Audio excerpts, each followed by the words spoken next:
के इस बुलेटिन में स्वागत है आपका। मैं हूं रचना रावत। तो चलिए शुरू करते हैं खबरों का सिलसिला। यमुना एक्सप्रेसवे पर तेज रफ्तार का कहर एक बार फिर देखने को मिला। यमुना एक्सप्रेसवे हादसों का एक्सप्रेसवे बनकर रह गया है। यमुना एक्सप्रेसवे पर आए दिन कोई ना कोई हादसा देखने को मिल ही जाता है। मामला मथुरा के महावन इलाके का है, जहां तेज गति से आती एक कार डिवाइडर से टकरा गई। कार नोएडा से आगरा की ओर आ रही थी। हादसे में 5 लोगों की मौत हो गई। मृतक लुधियाना के रहने वाले थे। पुलिस ने शवों को पोस्टमार्टम के लिए भेज दिया है। अभी ये गाड़ी नोएडा की तरफ से आ रही थी, आगरा जा रही थी। ये कौन सी गाड़ी थी? इको स्पोर्ट गाड़ी है जी। ड्राइवर को शायद नींद आ गई है तो गाड़ी इस पुल के डिवाइडर पर चढ़ गई।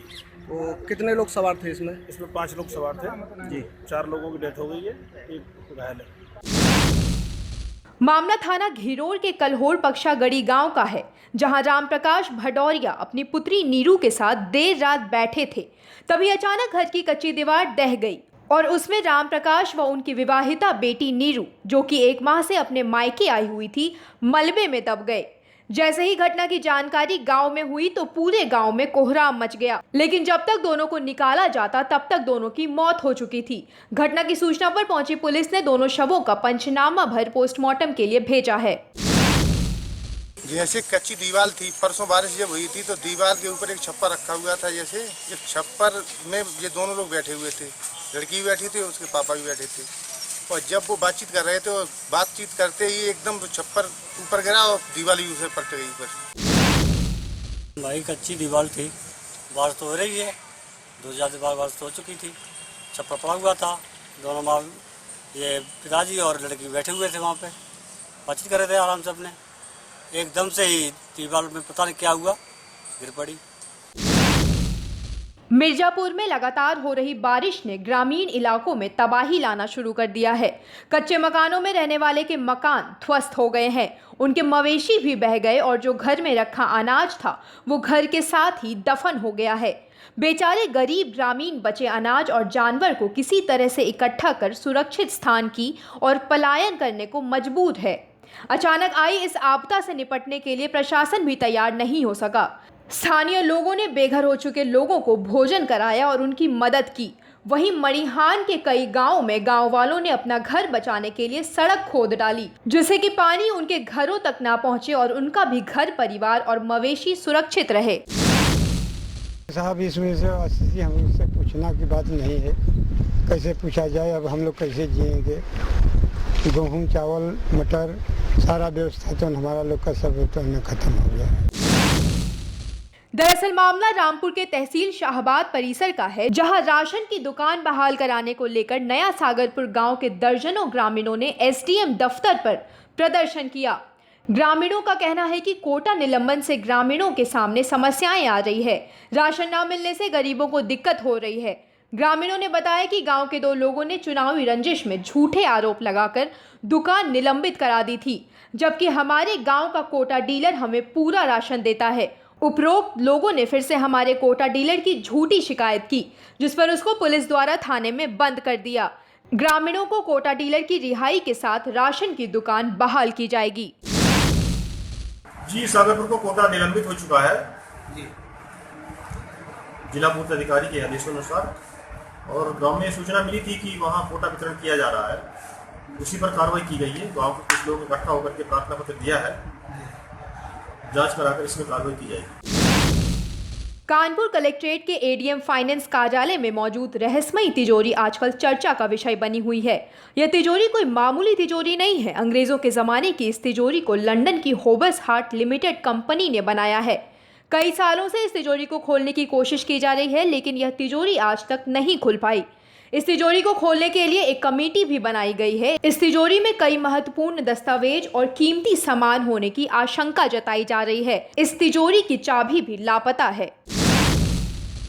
जनपद कानपुर नगर में जो ये बॉक्स रखा हुआ है काफ़ी भारी है, इसको उठाने के लिए भी कम से कम 10 लोगों की आवश्यकता होगी।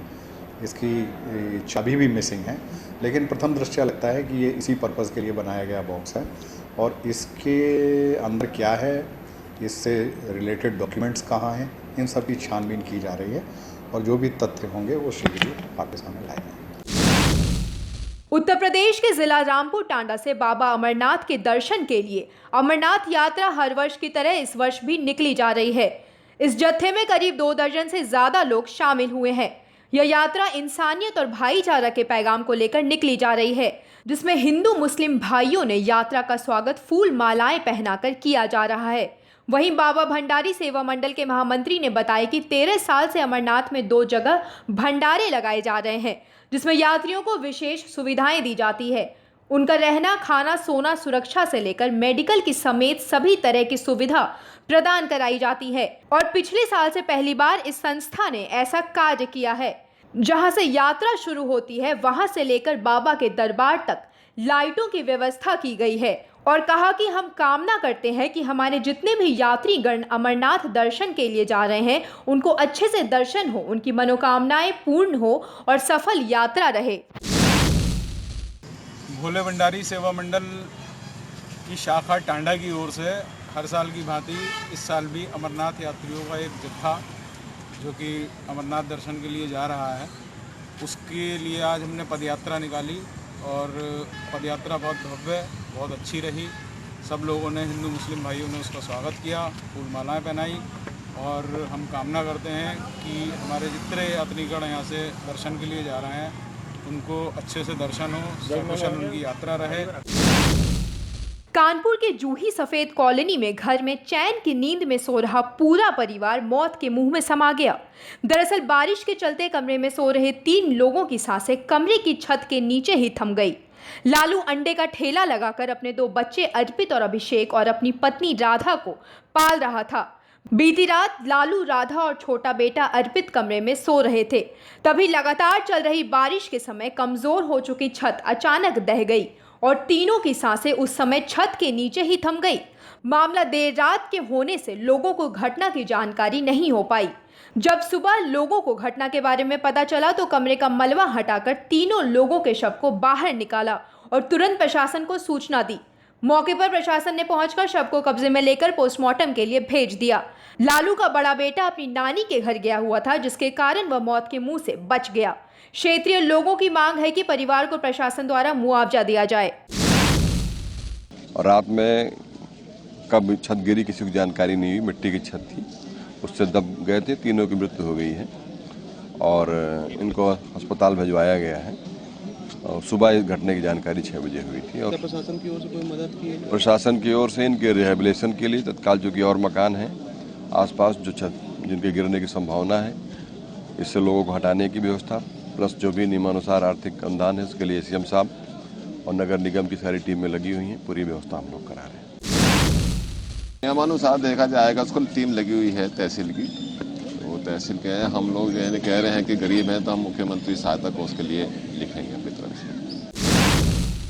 था उसका एक आदमी कमाने वाला था, वो अपने परिवार के पास आया, अपना ऊपर लेटा हुआ था। करीब 3 बजे सुबह का किस्सा है कि आपातकालीन छत गिरी नीचे, इसमें 3 लोगों की मौत हो गई, इसमें एक 9 साल का बच्चा भी है।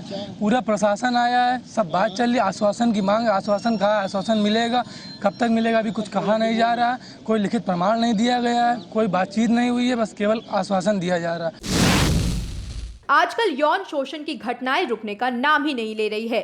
ऐसी एक घटना छत्तीसगढ़ के कोरिया जिले की है, जहां आरोपी ने एक नाबालिग लड़की को 2 साल से शादी का झांसा देकर यौन शोषण किए जा रहा था।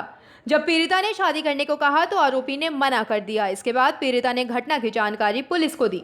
पुलिस ने मामला दर्ज कर मामले को गंभीरता से लेते हुए आरोपी को गिरफ्तार किया और घटना में सहयोग करने वाले आरोपी की खोजबीन जारी है। पुलिस ने आरोपी के खिलाफ 376 का मामला दर्ज किया है। इस बुलेटिन में फिलहाल इतना ही। आप बने रहें इंडिया क्राइम के साथ। नमस्कार।